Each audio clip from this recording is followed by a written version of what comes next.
Matt, you guys are so good defensively in January. I know you've seen some warning signs related defensively, but just what's missing right now versus where you want it to be? Yeah, well, I think when you look at it, we've been able to force turnovers. And when you can force turnovers and get in transition and turn those into points, and then when you can't, like now you're going to have to play the whole possession out, right, and get a stop. And I just thought that Wisconsin's resolve, their toughness and their decision-making, their ability to break us down off the dribble and take us, I thought was really hard for us. And we had to do a better job guarding basketball, and we just didn't. And then when you live in help, now you're really, if you don't get them modeled up, now that ball's going to move quick. And when you're dealing with one of the best shooting teams in the country, you know, they're going to make you pay, and they made us pay. Matt, right here. When you're looking at this game, Big Ten game, of course, this is a home loss for you guys. Where do you see you at this point, knowing you still got Michigan State, a few people like that ahead of the game? Well, you just move to the next game, whether you win or you lose. Like, obviously, you want to take care of your home court, and we didn't do that today. We've had a couple losses now at home, and you've got to regroup. You know, you've got to be better. And a lot of times what it gets to is just being better at what you do. And so, like, when you out-rebound somebody and you have 21 assists and have 4 turnovers, like, you're putting yourself in a pretty good spot. But when you don't turn the other team over at all, and you're only out-rebounded by 2, you know, you're even there. So now who's going to shoot the basketball better, right? And so you're dealing with the best free throw shooting team in the country, one of the best three-point shooting teams in the country. And now, when you get behind plays and you don't contain the dribble, and now you're stuck. And I think the stat that jumps out, which is just an unbelievable stat, is they're 20 for 22 from 2. So like we try our best. Like at halftime, they were like out of the possessions, and we go off of it. We kind of scored. It's just not totally on possessions, but they were like 4 for 21 in possessions. Now you can get a couple possessions within the same one. At times, if the ball goes out of bounds, we split them. So they were 4 for 21 when the ball didn't go in the paint. They were 12 for 13 in a positive play. So if you get in the paint and you get fouled, that's a positive play. You're 1 for 1. You get in the paint and you spray out and shoot it, that's another 1 for 1. So then, like, if you get in the paint and you get fouled and it gets taken out, you got 1 for 1. You score off that out of bounds play, you got another 1 for 1. So that's how we just kind of score it. Just like, we got to live in the paint, we got to keep them out of the paint. So when we kept them out of the paint, good things happened in the first half. I haven't seen the numbers in the second half, but when we didn't, it was automatic. And so now when you look at that stat, that's something we really talked about at halftime. We had a couple, you know, just breakdowns in terms of how we were guarding things on particular stuff, and we didn't stay detailed with it. But we said, like, none of it matters if you can't keep the ball in front of you. Like, none of it matters. And if you do, you can't get beat to the middle of the floor, and they were living in the middle of the floor. So the guy on the ball's got to do a better job across the board, and then our team defense had to be better when we came to help to square the ball. We kept helping and giving them angles. And you know, Toni is a tough guard. You know, he does a great job of knifing in there and kind of long stepping and doing stuff. But like, they had a lot of direct drives by other people too that we didn't get stopped. And you got to be able to, because they play behind the ball with big guys. And now when you jump stop, you got to push off and be able to switch that and read that. We had multiple breakdowns there in terms of how we wanted to guard it. When, to start the game, we did it 4 or 5 times exactly the way we worked on. And our concentration just wasn't very good. But I think great teams make you look that way. I think they got a special team. I told our guys there, they gave you a lesson in maturity. I thought they were mentally and physically tougher. It's something I write on the board every game. You got to be mentally and physically tougher than your opponent, and they were tougher than us in those 2 areas. Thank you. Matt, first of all, I'm just curious, you said that the 12 of 13 on positive plays. I know coaches sometimes have like a range that they're usually like shooting for. Is there a percentage like that you do? No, not really. Like, I shoot for the number. So like when you're 4 for 21 and 12 for 13, normally you're not 12 for 13. That's a negative, right? Because that's when the balls get in there. But you still got 21 times that you kept it out versus 13. So when you get that way, you know, now it's normally like 6 for 13, right? That's what normally like it is. It's like 8 for 13.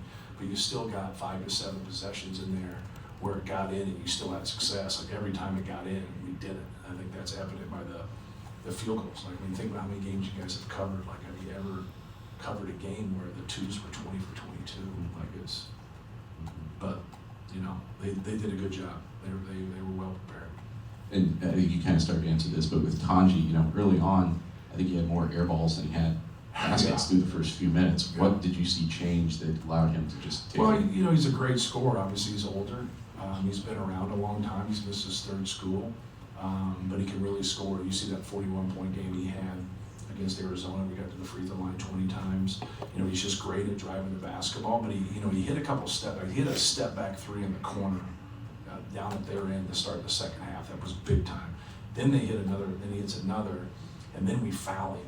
So like right there in a row, like he just gets some quick points for them, and we're scoring, right? We start the second half, we're scoring, but like they're 4 for 5. It seemed like right away I remember looking up and seeing like, you know, we can't make it run. So we always talk about like 5, 6, 7 kills, 3 stops in a row. If you can get to 5, you're normally going to be all right. If you can get to 6, you're going to win. And by 7, you're probably going to dominate somebody because those kills allow you to go on runs. So like when you score 47 points in the second half and you're up 1.5, you think, hey, that's a win, right? But you don't realize you just gave up 58 points. And so we had 0 kills tonight. So in the first half, we got our kills to 2 shutouts 4 different times. We could never get where it's 3 in a row, and that's where you see the lack of separation. We should have separated at that time, but to their defense, they didn't allow that. They did a good job of continuing to score, and they were better than us. Matt, you kind of just now touched on this, but I know at Michigan, the guys that weren't on the floor and you were happy with the shots at the end of the first half, they're without Blackwell. McGee's been ejected, and they go on a run in the first half. I think you go 4+ minutes without a field goal to end the first half. Yeah. What kind of happened there? Where? You know, I don't have that in my head right now. Like I had it then. I don't know why I had it then. I don't have it now. So I'll watch and kind of see, you know, the shot efficiency for us. But you know, if you look at like our numbers from an offensive standpoint in terms of shooting the basketball and taking care of the basketball, I don't think that was the issue. Even though like we got that lead right there, and that's once again that happens again, right? So that's what you got to go back. When I went back and watched it in Michigan, you know, I was happy with those shots. We'll see when we go back. I just don't have the recollection of it right now. Looked like Miles was big down the stretch there. Just, you know, Yeah. you put him on Tanji and the made threes. Right. How much did he help his cause and kind of show you something? Right, you know, just we need some guys that are going to consistently shoot the basketball, and then when you don't, you know, play as much, it's hard. Like that's always been my line, right? It's hard to be consistent as a shooter when you get inconsistent minutes, and so you got to do everything in your power to get yourself there. But it was good to, you know, see him make some shots. Like, but he does, you know, he goes games where like he'll get a shot or 2, and it's really hard. Like today, he got more opportunities, and he was able to knock some downs, and so like hopefully that can build some confidence. And when you shoot the ball, like and you make some plays and you make some shots, it helps everybody, right? But it really helps yourself. Like it helps you in other areas. But that's where like those guys that come off the bench, you got to be able to bring something to the game. You got to be able to rebound. You got to be able to defend, but you got to be able to make some shots. And so it was a great sign for him to knock those 3 threes down. Matt, back here. I know you've talked a lot about Trey recently, career high tonight, another 20-point game. How has he grown just in the last few weeks, it seems like, and how much has the ownership that he's had surrounding this team expanded? Yeah, he's been very consistent. Like, I thought he had a great game, and anytime you get that kind of a game, that should lead to a victory, right? Like, I mean, he's pretty good, man. Like, those guys they're not small people down there on the front line at Wisconsin. And he was getting, when we got him the ball in position to score, whether it was at the nail, or whether it was down there, like he was getting to what he wanted. Like he's gotten so efficient and good offensively, like he went 12 for 16, and you wonder why he missed the 4 shots, right? Because like think about all 4 of his shots that he missed, like in your head right now. Like he didn't take a bad shot. Most people that take 16 shots, you're gonna have a couple in there like, hey, I'd like to have those back. Like, you know, he's missing every now and then some good shots, but like most of the time he's gonna make 60 to 70% of those. And he's just developed, he's just gotten better, he's just kept working. You know, PJ's done a good job in terms of running stuff and putting him in positions. He needs space. And so like sometimes when they overdo that short roll, he found those guys and they got good looks there. Like, we made a couple, we missed a couple.